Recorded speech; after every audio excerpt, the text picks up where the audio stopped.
Good evening, good afternoon, everyone. Welcome to another amazing TSMU Q&A session. I am Emily Kroll. I'll be your host this evening. I'm so excited to be back hosting another session. And I'm even more excited to be joined by an amazing guest today. We've got Dominic Kallas, who is our VP of Esports at TSM. Dominic, how are you doing? I'm doing great. How about yourself? Doing great. Thank you so much. I'm so excited to talk to you. We've already got questions rolling in. So my goodness, welcome. You're the VP of Thank Esports. you. Tell us a little bit about what you do in your new role as more and more people get their questions in for you. Yeah, no, definitely.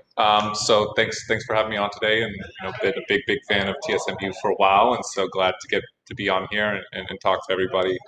But yes, I've recently joined TSM is the new VP of Esports, and what that basically means is that I oversee all aspects of the esports side of TSM, and also our content creators.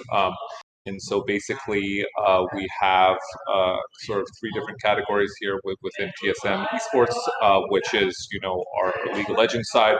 We have our FPS side, and then we have our mobile side. And then underneath sort of the FPS side, it's sort of also managing all of our strategy games as well. So apologies for the noise. As you can see, even late at night, it can get very busy here. And then we have Mike Scales, who is overseeing also our content creator group. And so I work with Mike on helping and managing that part of the business as well. Awesome. I am so excited to learn more about your day-to-day and everything you've been doing and your whole career. So for everyone watching, for this Q&A, we'll be pulling the questions from our TSMU Discord. So if you do have a question for Dominic, head to discord.gg/TSMU and ask your question in the Q&A questions channel. Okay, so I think we've got a few questions. Are you ready to start, Dominic? You wanna head into? Let's All go for right. it. Awesome. So our first question is coming from Stickbug, and he asks, or he says, I'm going to be doing a digital marketing course starting the 31st. How relevant do you see digital marketing, and how often is it used in reports at TSM FDX? Yeah, definitely. So digital marketing is very important. I'd say any aspect of marketing is super important inside of esports. You have your traditional aspect where you're actually doing branding and marketing for the organization. But then you also have branding and marketing for the partnerships team. And that's actually probably where I see the most use case of digital marketing. And so that means creating really cool presentations and activation ideas and doing mock-ups of different events and things that can be happening on that basis.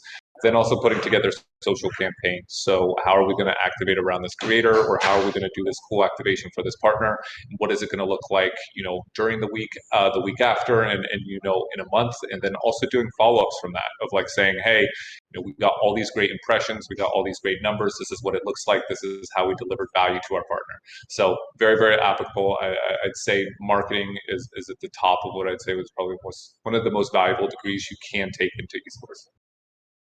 Absolutely. And I would totally agree from my perspective. As a marketer who has worked with TSM and partnerships in the past, I totally agree with what you said there, Dominic. Great. Awesome. Our next question comes from Maggie, and she says, could you please give us a little background as to how you started your career in the esports field, both from a personal and professional point of view? Yeah, definitely. So I think just like anybody, I grew up with games. It was a normal part of my life and my childhood. But to tell you the truth, like going into school and going into college, I had no plans in getting into esports. So I went to college in Salt Lake City, Utah, and got a degree in econ and got a degree in finance with the basic core fundamental that I was going to be going to Wall Street, and that's what I was going to be doing with my life. But I was fortunate enough, I got an opportunity inside of Salt Lake City. It's something called the University Venture Fund, and it was basically a program that was offered to the students of BYU, University of Utah, and my school, Westminster College, where we basically got to intern under other professional venture capital and private equity boards, and got to learn and get firsthand experience on how to work and invest in companies, but also how to work on merger and acquisitions deals and do market research reports. And that was extremely valuable to my overall career. And through that, I was able to actually skip going to investment banking and went straight into a large private equity firm out in Boston called Battery Ventures, and was hired as one of the youngest employees there because I didn't go to investment banking, and started working on the PE side of the business. And what that basically just means is that I was helping facilitate taking one large company and combining it with another large company, or taking a certain business unit out of a massive public company and standing it up as its own company, working on that together, building those companies together, hopefully optimizing the company, and then eventually selling it at the end of the day. And so with my 3 years there, I did 4 transactions on that sort of stuff, dealing from digital banking to missile defense software to a bunch of different areas and categories. And one of the areas I was looking at the time was just game development software. So through that, I became the internal expert on esports and that ecosystem, and helped our venture capitalist team there basically find an opportunity to get into esports. And throughout that whole basis, I helped actually put together the first pitch deck for KSB Esports, which would later become GenGs Esports. And shortly 6 months thereafter, was asked to sort of come aboard there at GenG and sort of help lead their US operations and sort of global expansion initiatives. And so that's how I got into the ecosystem. And since then, I've been very, very active in making sure that I at least play or try almost every single game out there. And so now I'm hooked, and back to where I was as a child, and playing Halo, COD, League of Legends, all that in between. So that's how I got it. Wow, that is awesome. What a journey you've had. I want to ask you Yeah. a follow-up question. Do you feel like you still use your degree day to day in Oh your yeah. job now? Yeah. So Yeah. I am very, very data analytical focused when I'm making decisions.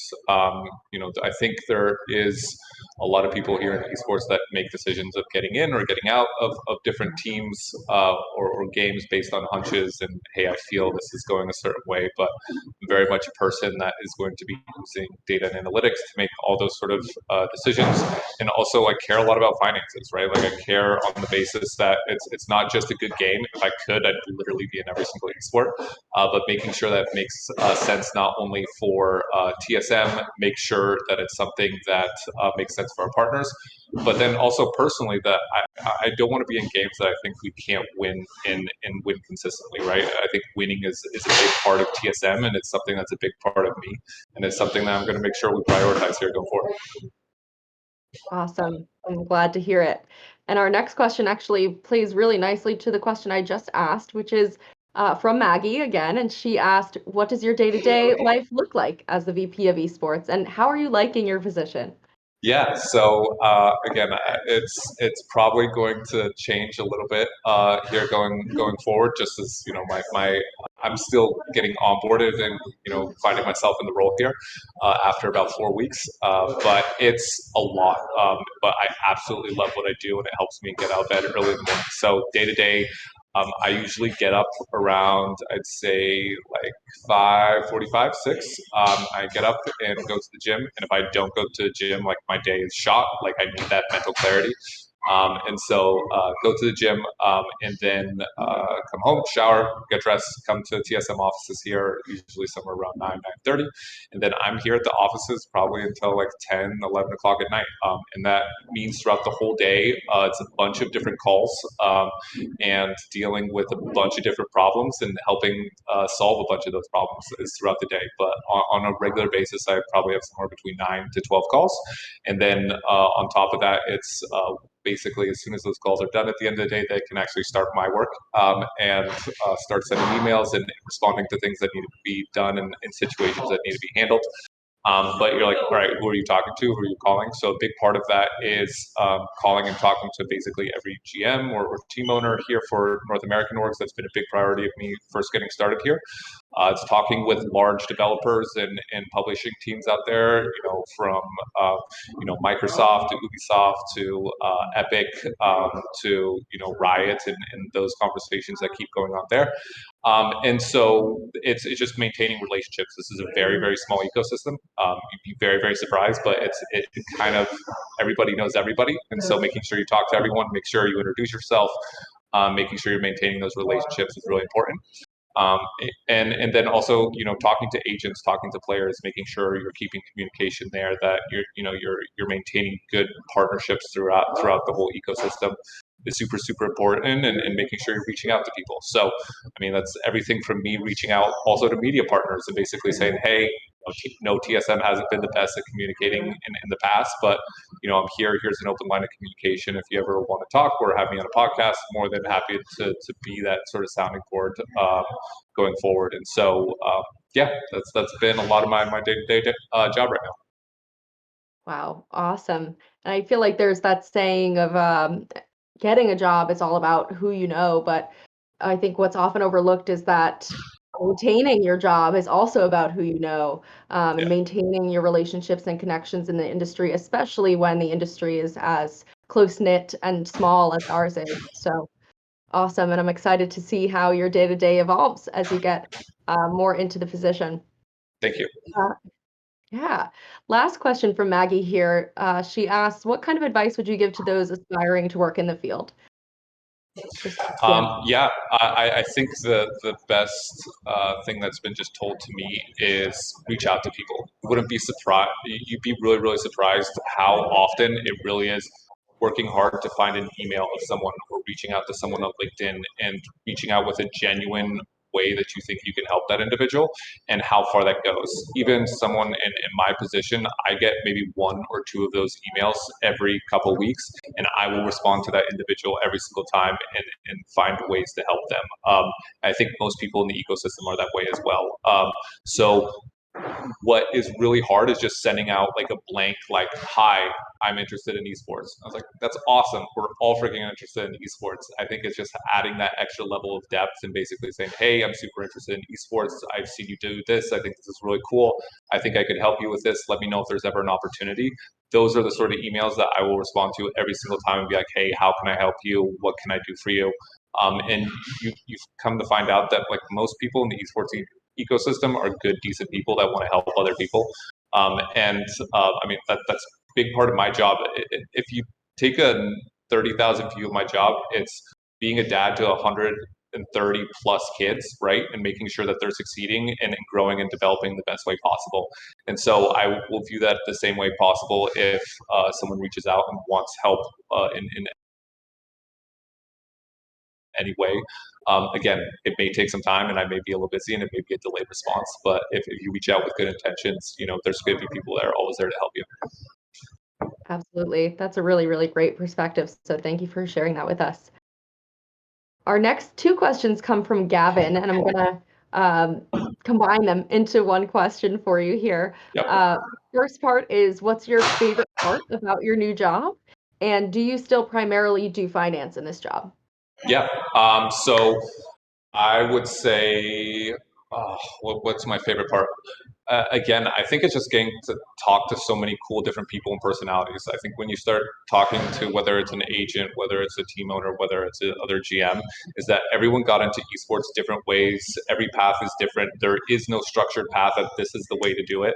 And I think that's something that's really, really cool and interesting. Also winning. Like, I'm sorry, but like when I first joined, we had Hikaru win, a Blitz chess championship. We had, one of our, PUBG, I think it was our PUBG mobile team, or our Free Fire team won a sort of small competition. And even those small wins, they go a long way. They feel really cool.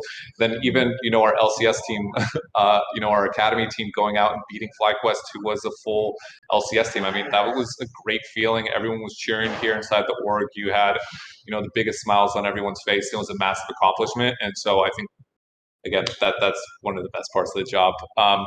And then can you ask that second question one more time? I sure can. You still work with finance in your current role?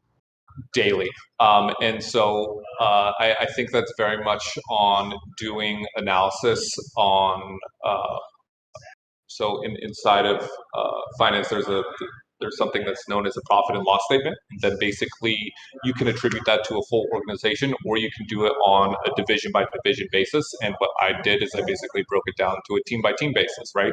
And so it's working with our finance team to get a real accurate picture and understanding of like, hey, how much does this team actually cost?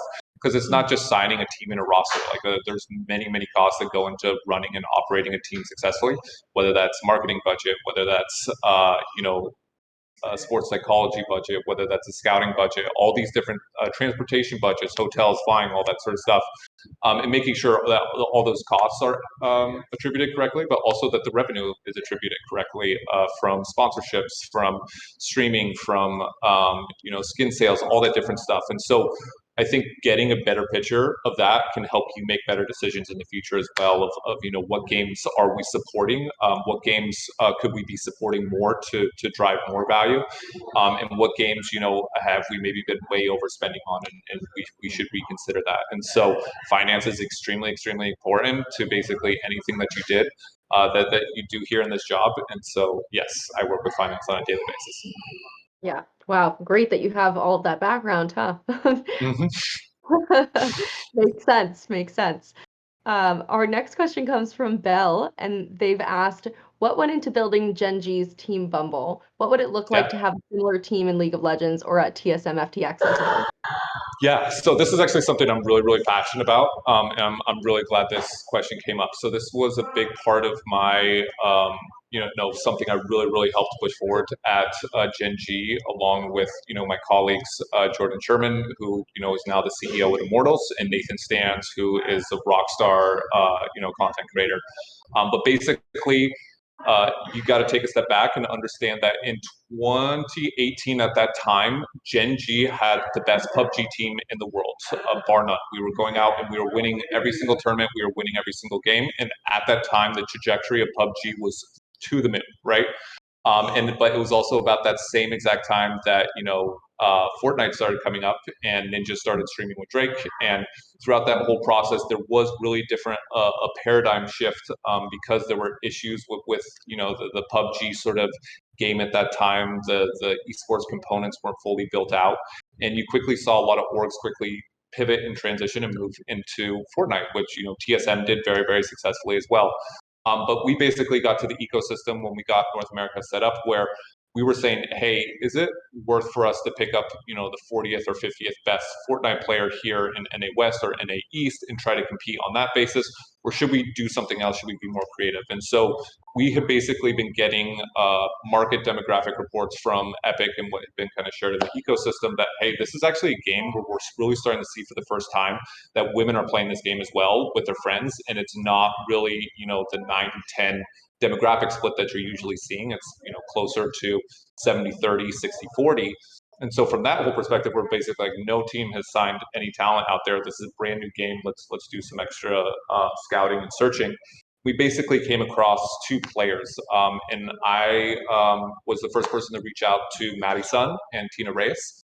And basically, throughout that whole process, we said, hey, these are two highly ambitious individuals that want to win and want to succeed. And maybe we can build something around here to make them successful in this ecosystem, because it's a brand new game. There's nothing preventing them from just being as successful as everybody else here. So that was a really cool project, and ultimately led to, Maddie was the first girl to get to an FNCS Grand Final, and Tina Reyes was the first girl to win, a Twitch Rivals competition with other pros, and was actually able to, get MVP with Rux and Pika. And so that was like amazing achievement. But I think the key thing there is that it was organic, right? It wasn't GenG wasn't going out there and just slapping a logo on basically saying, hey, we're supporting women in gaming, give us money sort of deal. It really was part of initiative of like, hey, we're late to this ecosystem here. Let's do something new. Let's do something that's interesting and can drive value and push the ecosystem forward. And ultimately, Bumble saw that and said, hey, this is cool. You guys are doing stuff that's real. This is authentic. Let's build a larger, bigger partnership around that. And that's kind of where that blossomed into what it fully became. And so my big focus here, even at TSM and going forward, is any time that we're going to be doing stuff around women in gaming or initiatives like that, it has to be authentic for me. If you're trying to half-ass it, the community can see right through it. So that's going to be a big focus for me going forward as well. Absolutely. And I think that concept applies to esports as a whole, and just broader esports and gaming, that this audience, especially from a marketing perspective, anytime that a brand tries to do something that's not well thought out, not organic, not endemic to the space, everyone can see right through it. So it's really having people like yourself at the helm that makes these champions a success. The tongue twister. Awesome. Our next question, we've got a lot of questions coming in here. Okay, our next question comes from someone whose name I will likely mispronounce. I'm so sorry. Yellow Ice asks, I have a question more centered around lifestyle, as you have experience in finance in both education and experience. Centering on helping college students with finance, what is a good way for college students to build up their portfolio and save for the future when money is tight because of college payments? How can students or people with low income spare due to other reasons?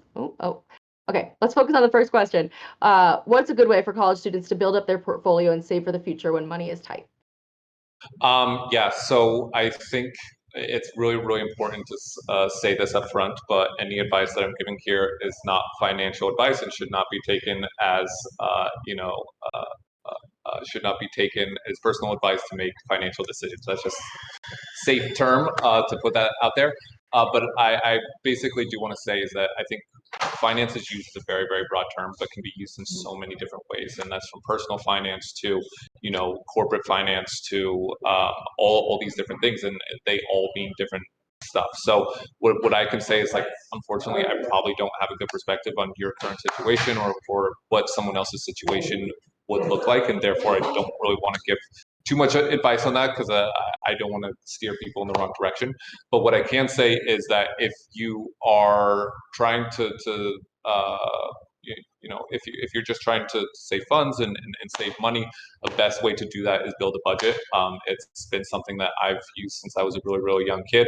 But basically, start writing down every single time you spend a dollar, spend in any different capacity, and also write down when you're saving money and understanding where that money is going tends to give you a pretty good idea of where are areas that you can save and where are some areas where maybe you can set some money aside to save for a future date.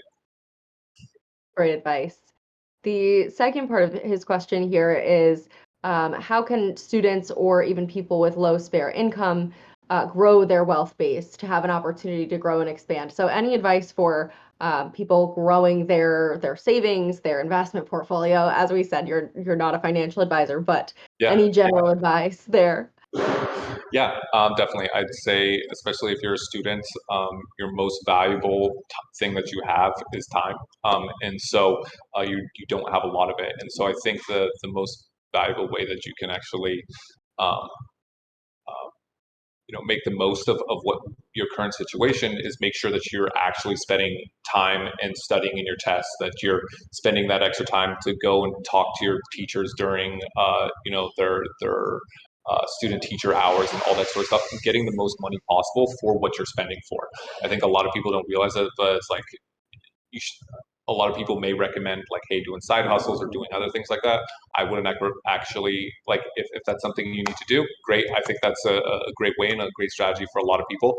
But I also see a lot of people underutilize the time and opportunities that they're given and what they're paying for on campus, and making sure you're getting the most out of that can be really, really. Yeah, absolutely. And there's often so many resources on campus that people can take advantage of as well. So great advice there. Thank you.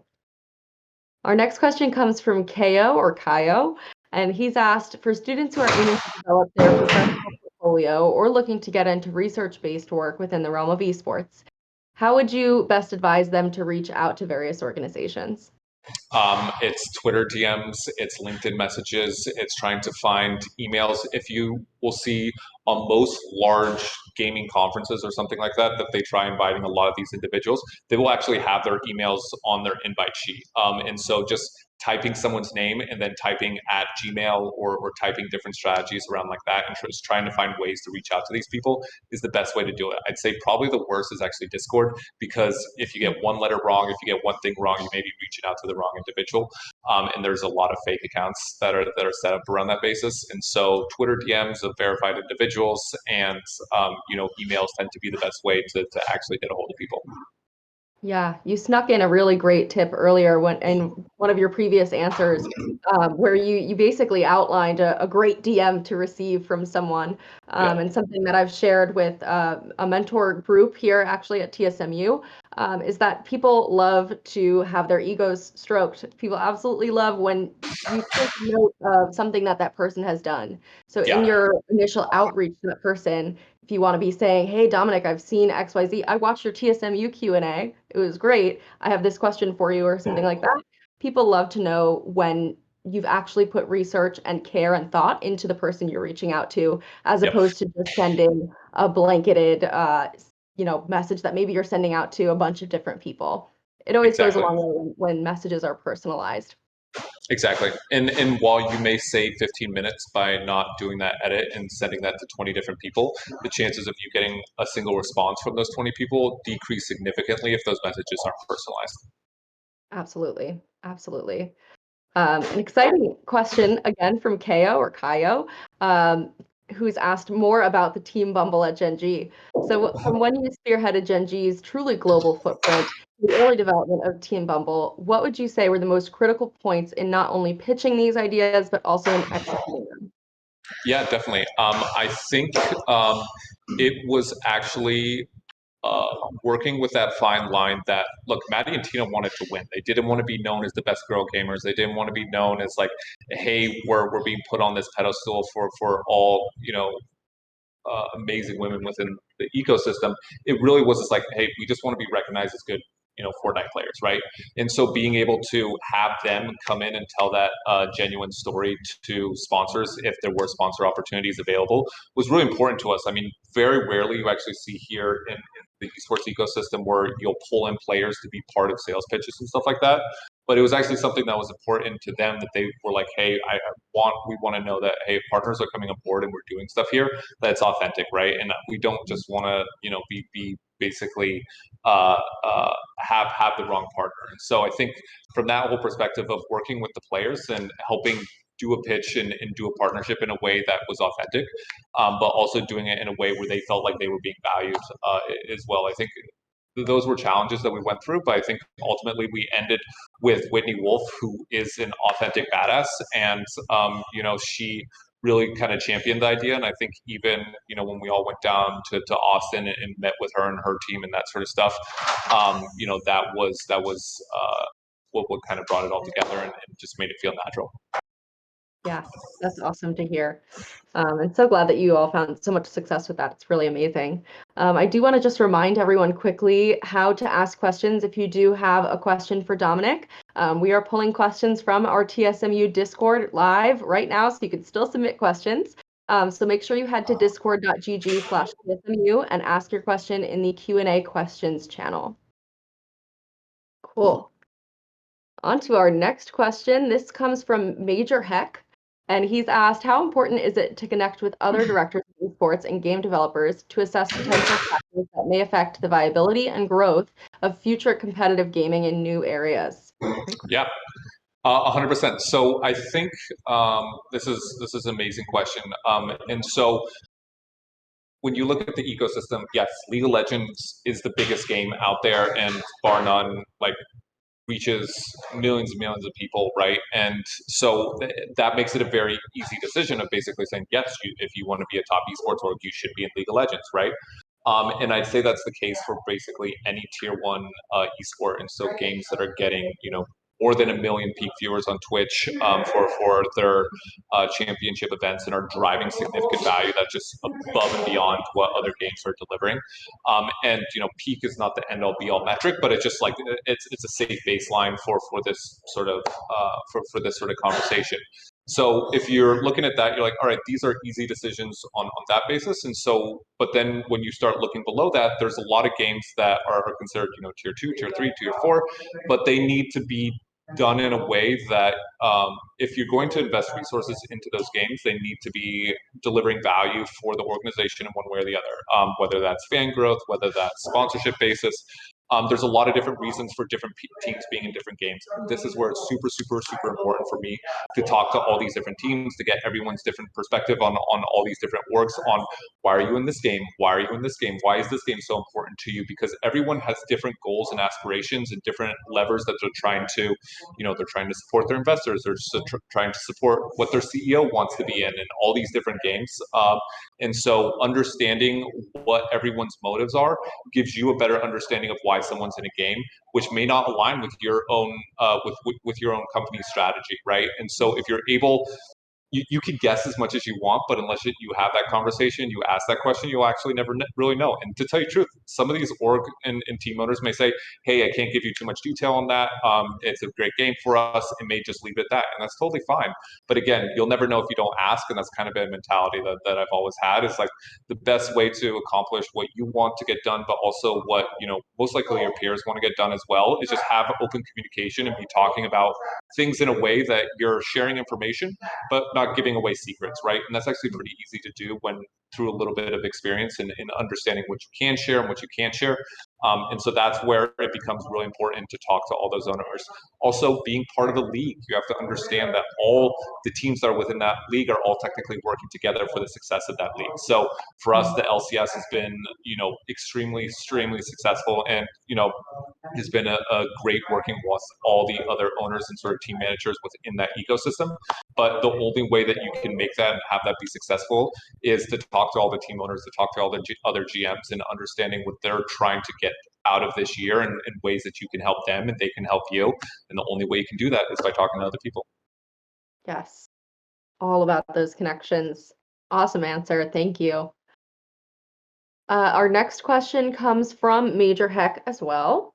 Let's see. I feel like I actually skipped one. Oh, no. Okay. Major Heck has asked, I recently conducted a research paper on public health perspectives in esports and was wondering if TSM or esports in general has begun to invest more resources or considerations towards a player's overall health, including physical, social, and mental well-being, for example, implementing telemedicine or rehabilitation services. Yeah, so you'll love to hear this, and you'll actually get a TSMU exclusive.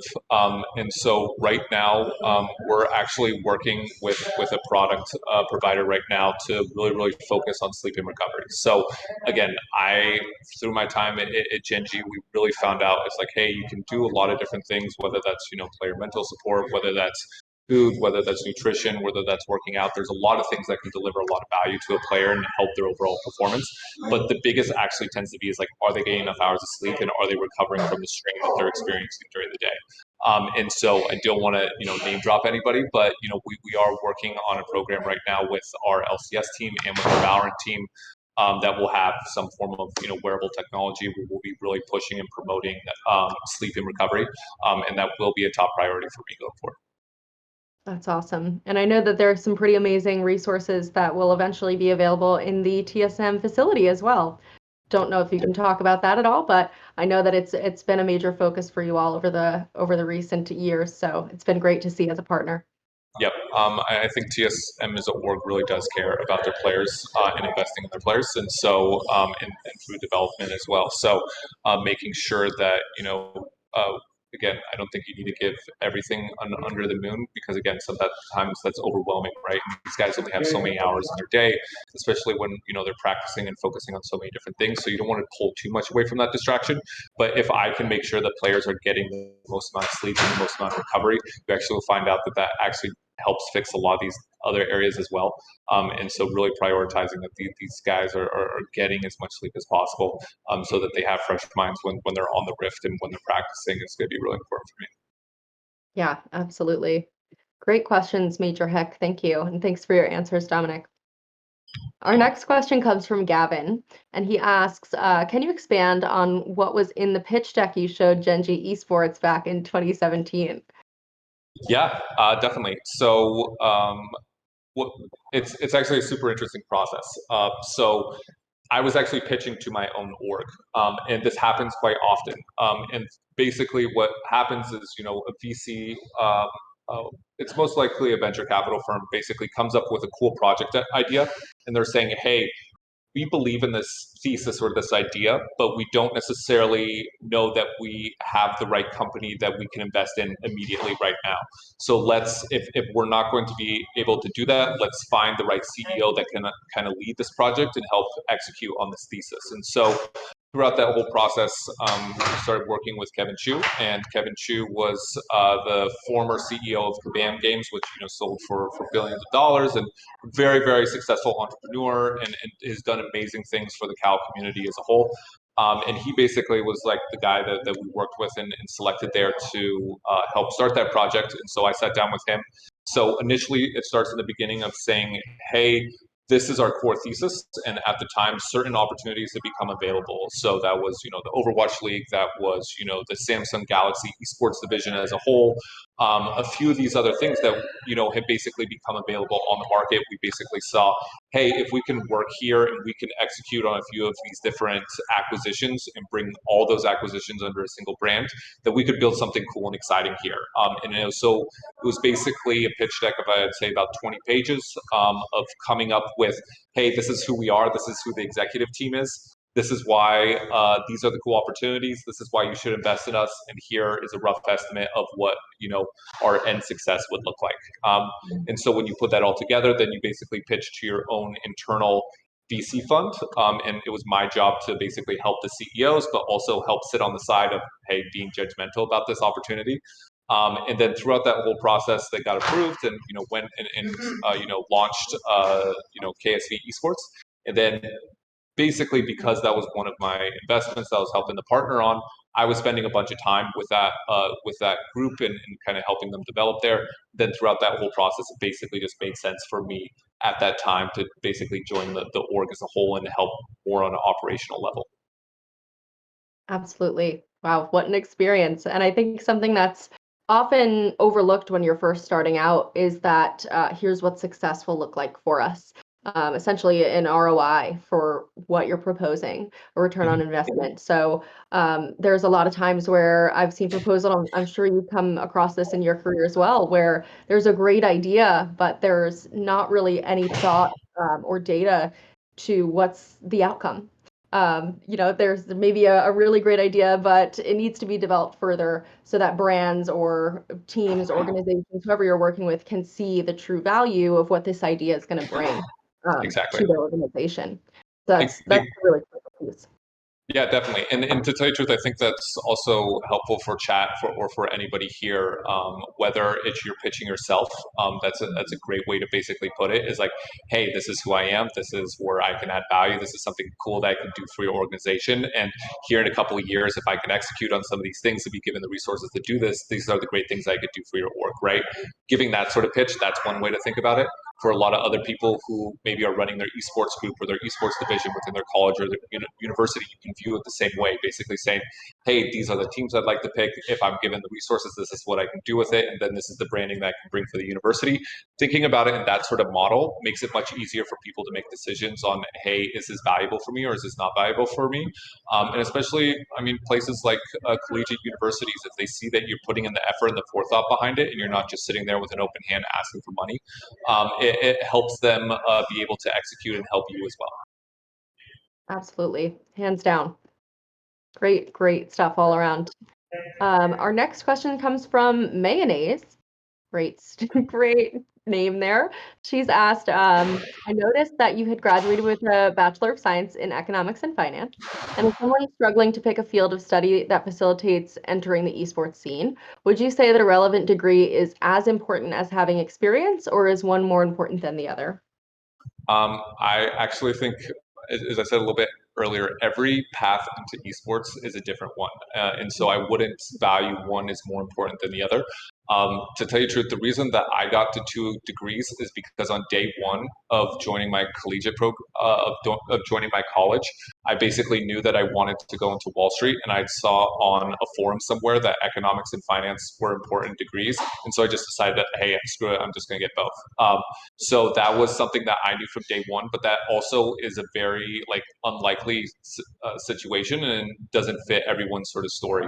Also, I've seen a lot of people who have a bunch of experience, but it might not have been the right experience, right? And so what I would advise for anyone who's looking to get into esports and is in the collegiate ecosystem is don't just get an esports specific degree. Get something in marketing, get something in finance, get something in you know, uh, graphic design, where you're actually learning a tangible skill that you can take that then to esports or any other ecosystem out there. A lot of the most successful people that I've seen in the ecosystem, I still have yet to really meet anyone who has a master's in esports, right? It tends to be someone who is like, hey, I, started in marketing and then I was helping with this esports sort of part in a partnership firm, and then I got introduced to this person, and then this is how I got into the ecosystem. So learn tangible skills, because that's the most valuable thing that you can learn from a university. Absolutely. My goodness, that you're preaching to the choir here. That is always my advice as well. And I'm laughing because Bolby in the chat is saying, dang, imagine knowing what you want to do from day one, which you knew, but it changed Oh over yeah, time. it took So a straight 180, right? And yeah, so that was the thing too, is like you never know where the end result is going to be. I have people that are still doing the same exact thing that they went and got a collegiate degree for, but I'd probably say that other 50% are people doing something totally different and doing really cool stuff, but in some way or another, their collegiate degree was applicable to them, right? And so I think just basically, even if you ask me, it's like, hey, if you could go back and go do it all over again, to tell you the truth, I think I'd love to take a degree in like nuclear engineering or do something on that end where it's totally different out of my realm, but I'm learning a really cool, tangible skill that I could then translate into a bunch of different ways. And I could probably even translate that in some way or another into esports. So I think don't ever view that the degree that you're signing up for, that you're taking right now, will make you have a lesser chance to get a certain job within esports. Any degree, if you're learning tangible skills, can be transferred into one way or another within esports. totally, totally agreed with you. Great advice. Bolby has actually asked our next question as well. He asked, what are some career fields that you think are useful in esports, but may not be as obvious as marketing, team management, product managers, etc.? I have some hospitality major friends that would love to work in esports, but don't know where their major applies. Is there anywhere in the Yeah. industry where you can apply their skills? Great. Next Yeah. question. Yeah, no, it's really, really good. I would say anything around IT or coding can be always extremely valuable. So from an IT perspective, if you understand how networks and ping and all that sort of stuff works, you'd be very surprised, but it's something that's in high demand. Understanding how to optimize basically your office network or a player's home network so that they're getting the best thing possible to different servers that are around the world. And hey, maybe we should pick this city over this city because they have better internet, and understanding those sort of things be highly valuable. Also with coding, you see a lot of esports teams out there today are coding different software tools and technologies. So you have Blitz with TSM, you have EG with their new scouting tool out there, which has been really cool and interesting.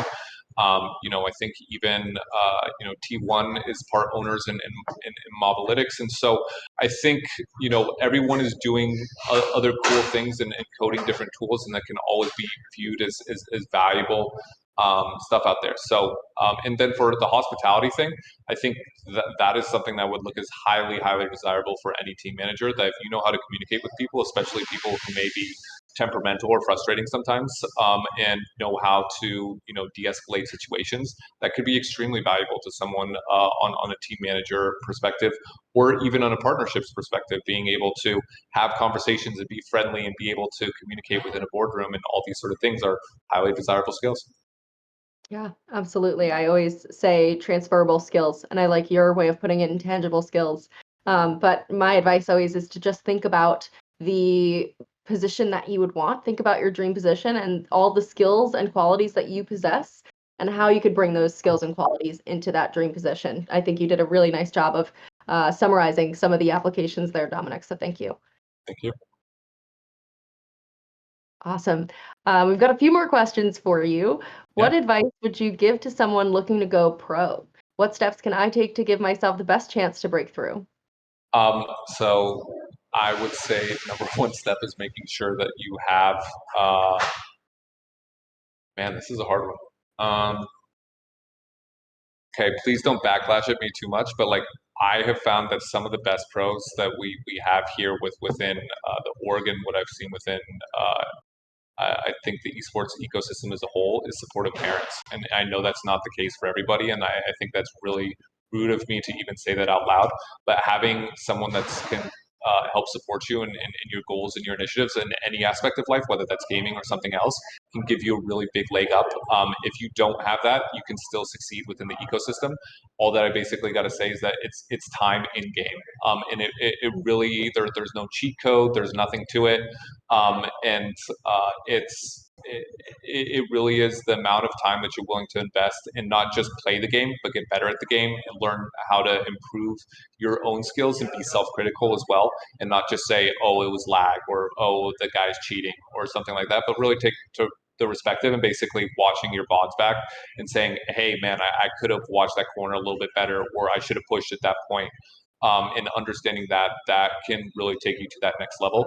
And then when you really you will never feel prepared or ever at the point where you're like, I'm ready to go pro. But making sure that you are still putting yourself in smaller competitions and small events and just challenging yourself and figuring out where you are. The better that you get at doing that self-analysis will give you a more accurate picture of how close you are to actually being pro and being on a pro team.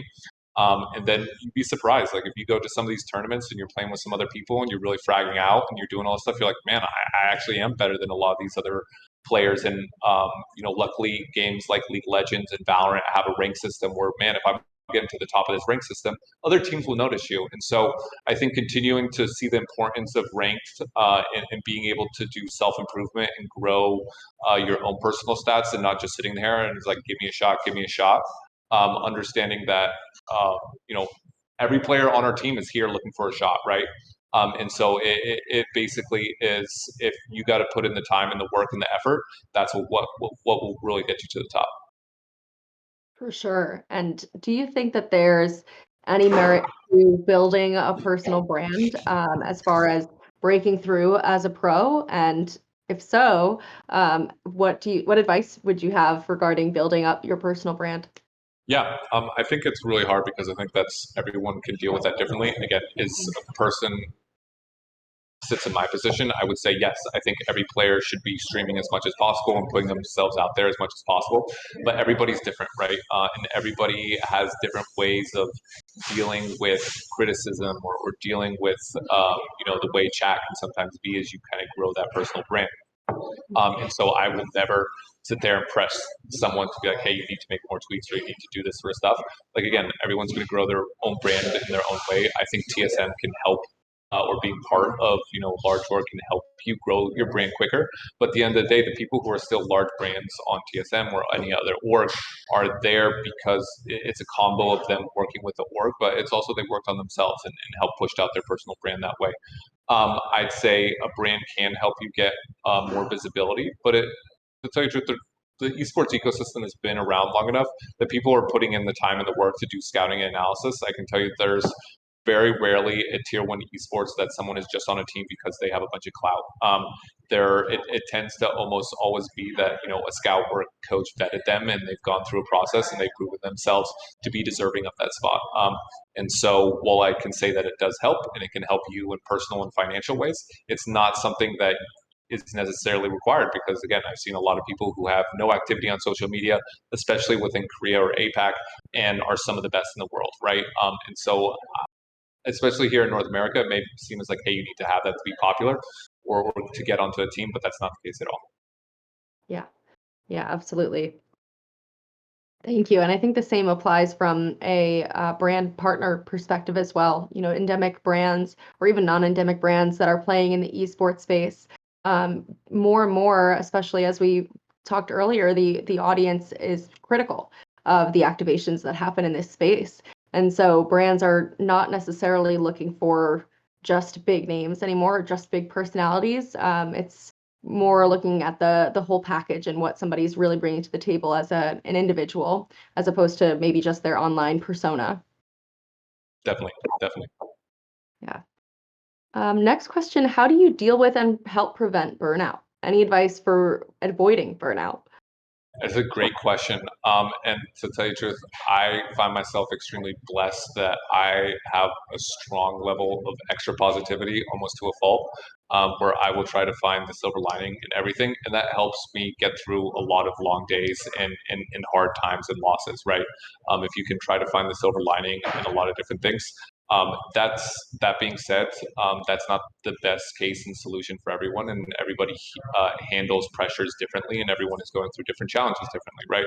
I've Mhm. seen a lot of my friends go to psychologists, and having someone to talk to can be extremely, extremely helpful. I've seen other people that working out is very, very helpful to them. Again, I'm very much of a person where it's like you think working out will make me tired. For me, it's working out really helps me clear my mind and start my day and with a fresh perspective and basically saying, hey, we can take on the day and get the blood pumping.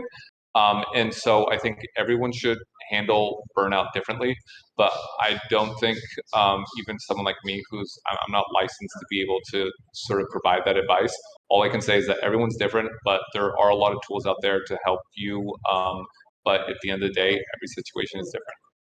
Yeah. Yeah, absolutely. And some of it even comes down to just managing your own day to day, taking responsibility for your own scheduling and agenda, and learning to say no to things from time to time too. Definitely. Yeah, that was a tough one for me to learn personally. Yeah. Last question for you here, Dominic. There's still some time if anyone wants to get in a last minute question, but the last one I have here is what are some entry level esports jobs and opportunities you recommend to students to look out for as a way to get their foot in the door? Yeah, I think the easiest is to reach out to help a local esports org to be a team manager, right? And a team manager can mean a bunch of different things. That can mean a team manager that's helping on the partnerships team, or a team manager that's helping on the actual esports team. And that role is very wide and varied, and are looking for entry level people who are very, very hungry to be able to not only enter, but the cool thing about a team manager position is it also gives you exposure to so many different areas within the org that it helps you as an individual learn what do you actually want to do within esports.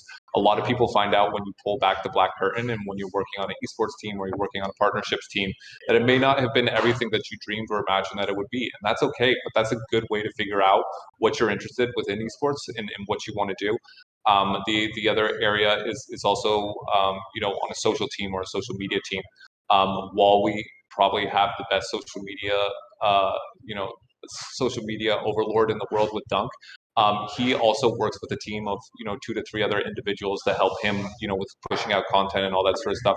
Most esports teams are like that. I think G2 has about 6 or 7. Cloud9 also has a team of about probably 4 or 5 different people. If you can find a way to work on one of those teams, it'll give you a lot of exposure into an esports org, help you find out what is interesting and all that sort of stuff. And a lot of that there is that you have a good sense of humor, you have a good understanding of the ecosystem, and you're good and you can communicate with the people on your team. And it doesn't need to mean that you have 100,000 followers on social media. Again, it just a lot of these positions are looking for young, hungry individuals that understand the space. Yeah, yeah, that's so true. Well, thank you for all of your amazing responses. I have one last burning question for you Yeah. that you don't need to go into too deeply, but at a very, very high level. What is your vision for the future of esports at TSM? I have a feeling I know what the answer is. Winning. Yes. Yeah. Yeah. Anything else? Yeah, let me elaborate on that. So when you walk in the big glass doors here at TSM, what you basically see in the big metal case, right as you come in the front door, is our 7 LCS championship trophies and 2 Tempest awards, right? And so my biggest goal here going forward is to bring more esports championship titles from multiple different esports. Again, League of Legends will still be a core focus of mine. I've been massive League of Legends fan, and again, League of Legends was core to my prior job at GenG as well. So that will always be a focus. But I want to bring other tier 1 titles to the TSM headquarters, and so that's in Valorant, that's in Free Fire, that's in PUBG Mobile, and many other sort of tier 1 titles. And also our other titles as well. I would love to have a Genesis trophy inside of that group there. I'd love to have some more chess titles and many other games that we're in, including Apex and Fortnite. So I think just filling out that trophy case will be a top priority, and that would be my ultimate goal. If as soon as when that time does come, hopefully, long time from now, whenever I do leave TSM, that we have a full sort of display case there with many different trophies. Awesome. I cannot wait to come and see that full display case. It is going to be amazing. Dominic, you've been an amazing guest. You've imparted so much wisdom on us during these 54-ish minutes. Do you have any last words of wisdom or anything else you want to share? You want to plug your socials or anything? No, I want to thank TSMU for having the series. Again, I've been a fan of TSMU before I even came aboard here, and love the project and love the initiative and all the hard work that goes into this. And then I just want to kind of share with the community as well that there are many different entry points into esports, but also understand when you get in, it is a very tiny community. And so make sure that you treat everyone with respect, that you are a good, upstanding, honest individual, and it'll go really far in this ecosystem. It's easier to succeed here if you are a good human being and you just treat everyone with respect, and understand that that's the core in any sort of aspect of business or success. So I think as long as you keep that in mind, you can be successful within esports or any other industry. Yes, awesome advice. Thank you so much, Dominic. Thank you everyone for watching and attending. Thank you for your questions and all of your responses, Dominic. Seriously, you're a rock star. It's been so great to speak with you and to learn all about your career and your vision for TSM. I want everyone to know that the next episode will be next Wednesday, January 26th at 5 p.m. PST, 8 p.m. EST. And our special guest will be Athena, who is a professional Valorant player for TSM. So be sure to follow the channel and turn on your notifications so that you know when we're live for our awesome Athena Q&A next week. And Dominic, again, it's been so awesome talking to you. So thank you so much for your time this evening. And thank you so much for your time, Emily. I really appreciate it. Of course.